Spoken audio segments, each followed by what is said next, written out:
What's going on there, everybody? Hope you're all having a fantastic day. Now, ladies and gentlemen, the other day, the Splitgate CEOs came out on a live stream and surprisingly discussed a lot of the, drama that is going on within the game and also the company. Layoffs, why they're going back to beta, and also things that they're hyper-prioritizing when it comes to Splitgate 2, and plans for how they're going to handle Splitgate 1. So, of course, in today's video, I'm going to discuss all the hottest points that I personally found within this interview, and hopefully we can have some good discussions down in the comment section below. Alright, so ladies and gentlemen, let's go ahead and begin with Splitgate 2 and what we should expect out of the future of this overall game. And again, if you guys are curious to see this live stream, I will have the link to it down in the description of this video. But when it comes down to Splitgate 2, the CEOs made it very clear that every step of the way, it's going to be heavily community focused. Every step of the way. So personally, I'm assuming tons of surveys, tons of play tests, and a lot of work with the current community to rebuild up the game to something that is, I don't want to say more similar to Splitgate 1, but something that the core Splitgate community is truly craving. And I do want to mention this very quickly because I think it's pretty important. I love that this is the direction that they're pushing, heavily community focused, talking with their communities, interacting, seeing what their opinions are. That's always phenomenal, right?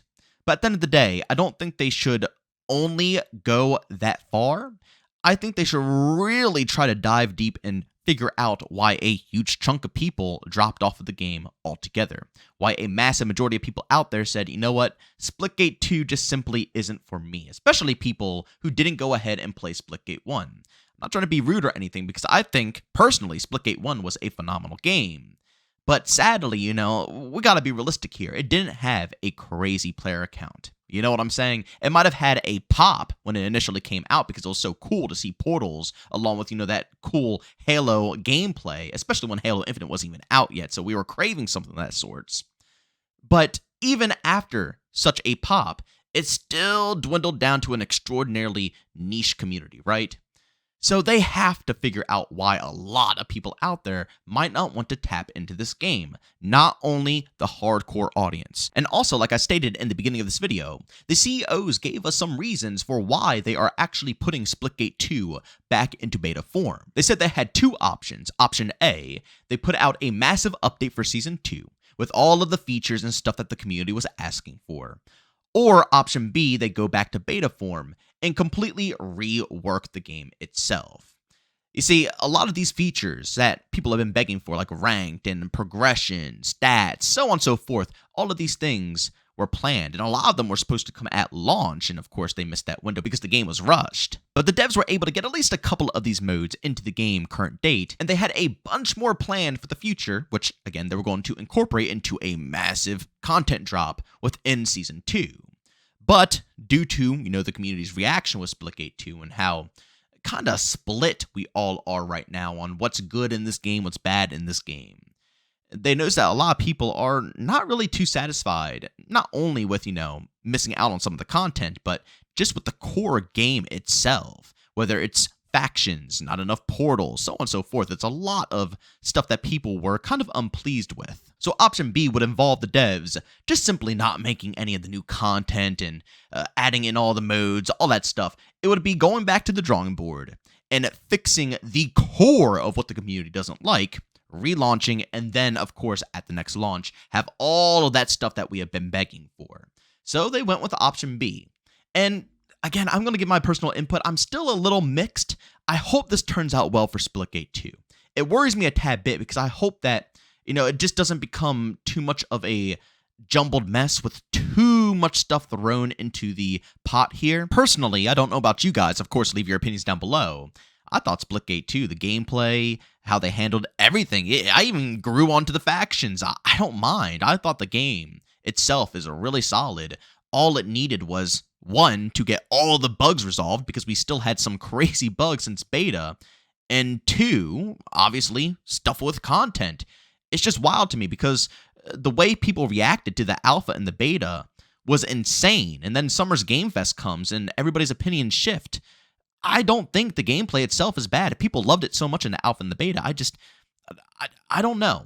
I just hope that this is going to be the best bet for them. And, I put my trust in the devs. If they genuinely think that this is the way to go, then we're going to push with it. I really love the game. I love the foundation. We'll just see how everything rolls out here. But, ladies and gentlemen, with that being said, let's move over to the next topic that they went ahead and discussed, the layoffs. Now, ladies and gentlemen, as you guys already know, relaunching a game or going back into beta is not going to be the easiest thing to do, which means they need a lot more time. They're talking about close to a year until they relaunch. And that means the game probably isn't making as much money as they want, bringing in the exact amount of players that they need. And, if they're going back into beta, I'm assuming we're not going to see too many more bundles, store purchases. I'm assuming the battle pass is going to be coming to a halt. If there's no way for them to make cash, then obviously, well, sadly, people have to go ahead and get cut. The CEO said 45 people got cut off of the team. And a lot of these people were working on future content. So, a lot of people, sadly, who had to get removed here weren't necessarily needed for the exact job that is going on within Splitgate 2. It's sad, but it's just the reality of things. To make sure that they can accomplish these goals that they're setting out for right now, people are going to have to get removed from the studio, especially if they're not needed for these specific jobs that, they're required for. So instead of, making content for Season 3, Season 4, putting together new weapons, new skins, bundles, they just simply don't need them for those tasks anymore. And people who are in those fields probably can't go into programming the game and, other things that have to be done. These jobs don't really cross too nicely, so you can't really replace them. They just have to sadly find some different work. And also, while we're on the topic of why people sadly had to get cut off the team for Splitgate 2, let's talk about Splitgate 1 and what's going to be happening after the shutdown, because they kind of go together a bit here. First and foremost, they'll let us know how much it costs to keep Splitgate 1 running while also trying to maintain Splitgate 2. But Splitgate 1 alone, just for the servers, is around $40,000 to $50,000 a month. That is a hefty price tag. And again, sadly, it's just, if we're all thinking that Splitgate 2 isn't bringing in a player account, Splitgate 1 is definitely not bringing in those players.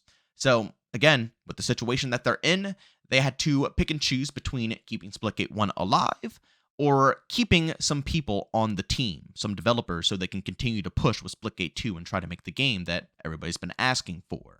So, obviously, they went with keeping more team members, and sadly, Splitgate 1 has to go ahead and get cut. I think what they're trying to at least find out is if they can do peer-to-peer matchmaking. But if that can't be done, obviously, you could still go ahead and hop into the game and play offline with a bunch of bots. But ladies and gentlemen, that's pretty much all I have for you guys in regards to the interview with the CEOs for Splitgate 2. I would love to hear what you guys have to say about all of this stuff down in the comment section below. Do you think the developers are taking the right move here and, progressing correctly with Splitgate 2? Do you think that it's good that they're going back into beta and they're going to be building back up the game from the core foundation? Or do you think they should have just kept things as they are, polished off the bugs, and just hit us with a massive content drop for Season 2? And also, in regards to, obviously, the layoffs and Splitgate 1 having to go away, do you think, again, they're going about things correctly? I mean, I don't really have too much wiggle room to talk about this stuff because I don't know, I never owned a business of this sorts. I don't know, how hard it is to maintain the cost of $40,000 to $50,000 to keep the servers up and active. But if anybody out there, has any input or anything to say on, how things could be done differently, please, by all means, let us know down below. But overall, ladies and gentlemen, I really do hope for the best of this game. I love Splitgate 2. I think it's absolutely an awesome FPS experience. It's tons of fun. Probably my favorite arcade game to go ahead and play around with.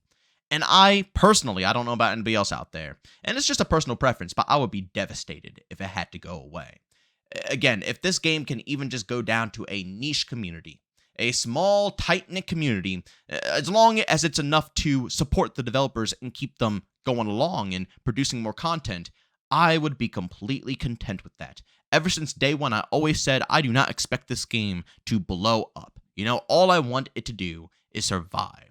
That's it. It's such a unique concept, and if it has to go away, that would just be such a big waste of potential. But, ladies and gentlemen, as always, if you enjoyed today's video, leave a like. If you hate it, leave a dislike. Don't forget to subscribe and hit that bell. I post daily here at 8 in the morning Eastern Time. Everything between COD, Battlefield, Splitgate 2, Arc Raiders. We try to post as much variety on this channel as possible, and I haven't done that in a little while. Usually over here, we specifically, just talk about one game and one game only. But from what I can tell, especially with me, is I just can't do it. I could do it for a certain portion of time, and then I instantly fold for the next, upcoming FPS game, and I move over to that one, and I start discussing that, and then I move move over to the next one. So why not just discuss them all, you know? I love the variety. It seems like you guys enjoy the variety. So, of course, if you guys are into that type of stuff and you want to see as many FPSs as you could possibly think of, covered into detail, patch notes, content drops, all the above, by all means, subscribe and hit that bell. And last but not least, I do stream Monday through Saturday over on Twitch, starting between 12 to 1 p.m. Eastern Time. Of course, if you guys are interested, I have linked that channel down in the description of this video. But as always, thank you for tuning in, and I'll see you all next one. Peace out.